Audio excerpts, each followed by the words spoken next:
এদেশে ক্ষমতা পরিবর্তনের সাথে সাথে স্থান ও স্থাপনা ও প্রতিষ্ঠানের নাম বদলের হিড়িক পড়ে যায়। তবে এবার ব্যতিক্রম ঘটনা ঘটেছে বগুড়ার শিবগঞ্জ পৌর এলাকায়। সেখানে তারেক রহমান চত্বরের নাম পরিবর্তন করে রাখা হয়েছে মুগ্ধ স্কয়ার।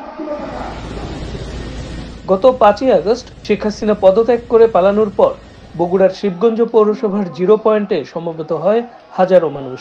দ্রুতই জিরো পয়েন্টের বঙ্গবন্ধু চত্বরের নাম ফলক উচ্ছেদ করে ফেলে তারা। সেখানে বসে যায় তারেক রহমান চত্বর নামের নতুন নাম ফলক। মানুষ এটা মেনে নেয়, কারণ সেটি আগে থেকেই তারেক রহমান চত্বর হিসেবেই পরিচিত ছিল।